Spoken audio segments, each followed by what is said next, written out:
Welcome to a special DTNS Labs interview edition. I'm Tom Merritt. And I'm Sarah Lane. And joining us today, we're very happy to have Richard Kowalski from the Consumer Electronics Association. Glad to be here.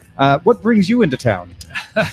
Well, there's this event, about 170,000 people come. Yeah. And, I seem to have noticed them wandering around. Yeah, there's a few people here. Now, of course, we're here for CES 2018, which has been a blast so far. We've been lucky enough to have you guys give us a little space on the floor out there, which is so nice to have because you can cover CES without actually being here. There's so many people covering it, but there's something about being in the middle of it that makes a difference. Yeah, and I think it's nice to have a home base. I've been a roving camera crew before on the show floor on behalf of CTA, Consumer Technology Association, which throws this whole shindig.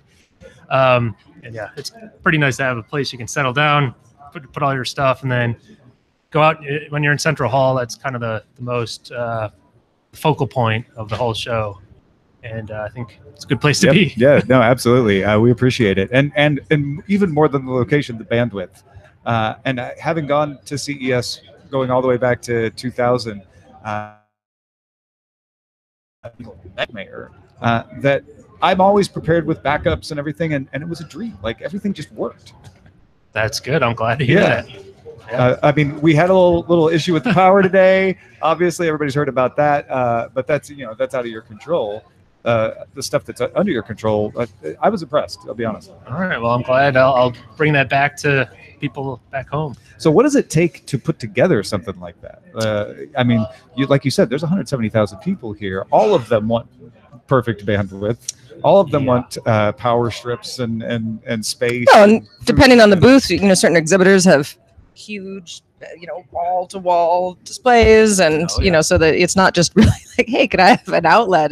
There's a lot to it. I guess how early do some of these booths get sort of put together, and is there a sort of a test run of setup? Were they really working on a 24-hour cycle right before the show? So there's a few weeks beforehand when everybody's got the big booths. They get in there, they hang all the scaffolding they need. They start constructing these giant booths that are, basically their home on the show floor for a week. Sure. And I mean, they have to haul in all that gear, hang it from the ceiling, and set it up just the way they need. And when you think about some of the displays you see there, like multi-television screens that are all coordinated and showing you all this awesome footage in 8K or whatever it is, they have to make sure that works ahead of time.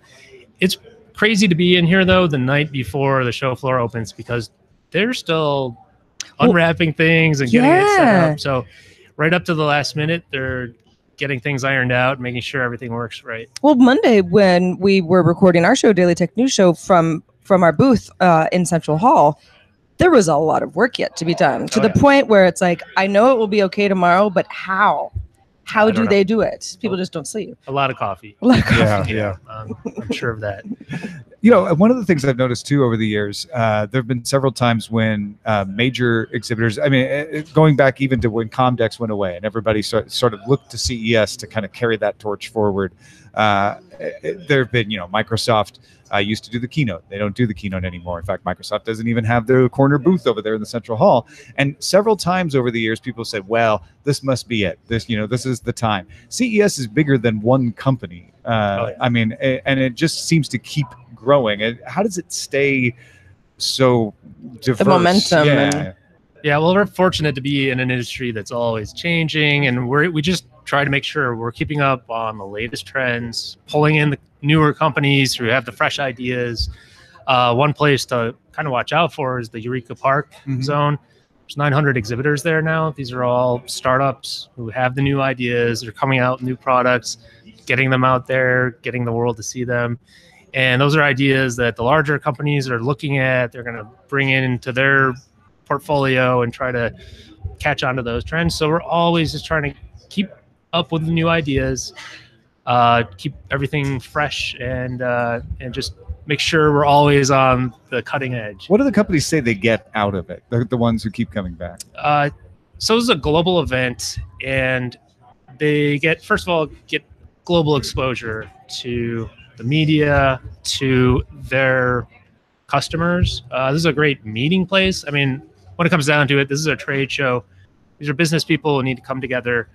They're shopping for new product to sell at their stores, or they're trying to enter markets, and they're trying to meet the right people to get their product out there. So this is a business event. People are they're doing business, and this saves them a lot of trouble. Everybody comes here, they meet up, they make their orders, they, try to figure out, how many meetings they can have, and they're just really efficient about it. So it's an efficient thing too, and it's a great melting pot of ideas. So I think people come here for that, just to see what the new ideas are.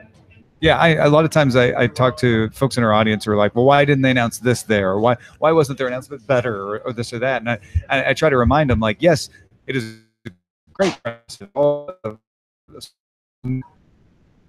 I mean, this is comparable to upfronts in a way for television. Yeah, I think you just have to remember that they're here to really get business done. We don't let consumers out on the show floor. We vet everyone who's coming to the show, so we're making sure there aren't tire kickers. And people are here to get things done and other share than the those professional ideas. tire kickers. Like yeah. us. Oh yeah. You guys are fine. Yeah. That's fine. But cool consumers. and we're so glad to have you guys here because there's about 7,000 members of the media here. So absolutely, it's a big press corps here. We've helping get the ideas out. The three of us who've worked together for some time, we joke that it's kind of a reunion. There's a lot of journalists that I don't see the rest of the year. I know they're going to be at CES, and we're all sort of doing things our own way, but there's a real camaraderie with the media, particularly tech journalism.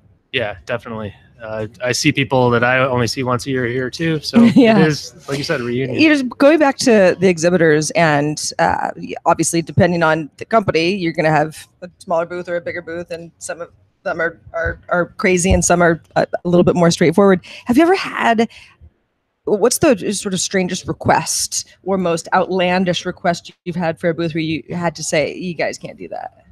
Ooh, I think in recent years, the whole drone zone has been something we've had to treat carefully because we don't want drones people just flying getting hurt. everywhere. Yeah. So we've had to, put some restrictions on where those things are going to fly. Sure. And so I think that's probably the most recent, trying to figure out how do we keep this in a right. Like you're place. a drone company. We want you to be showing off the best of the best without making it weird for everyone. Yeah. Don't want people having to duck. To, get through the The first quadcopter I ever saw was at CES. Me too. It was up in the South Hall, Uh-huh. and the guy was just in the middle of the hallway flying it. Now at that point, it was so unique that everyone backed off. There was no rule either about not doing that because it was like, look at that. Yeah. Oh, wait a second. And it was impressive. Yeah. Caught everybody's eye. So yeah.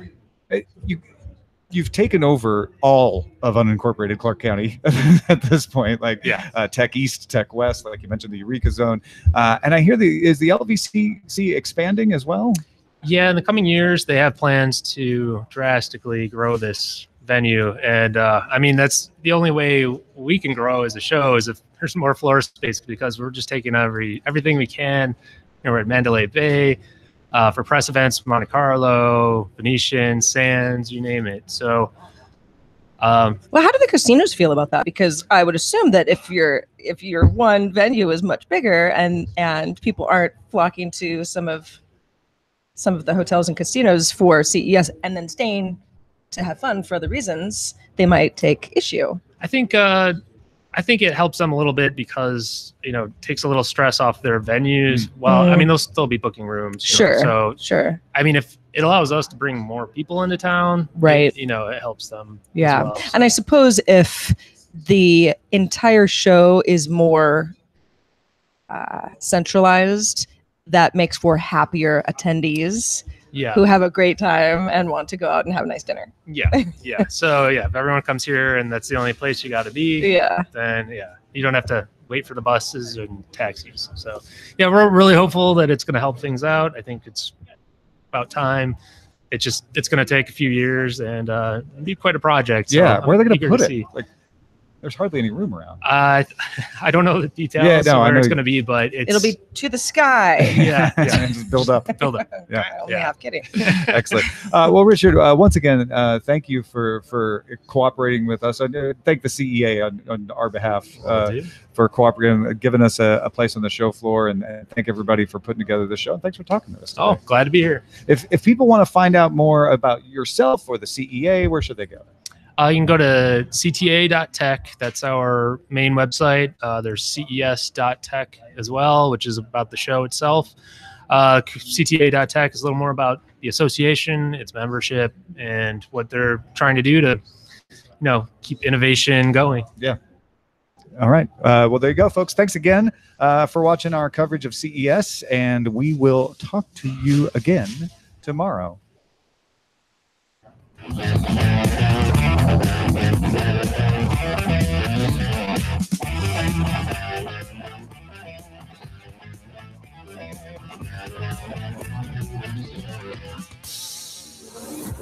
This show is part of the Frog Pants Network. Get more at frogpants.com. Diamond Club hopes you enjoy this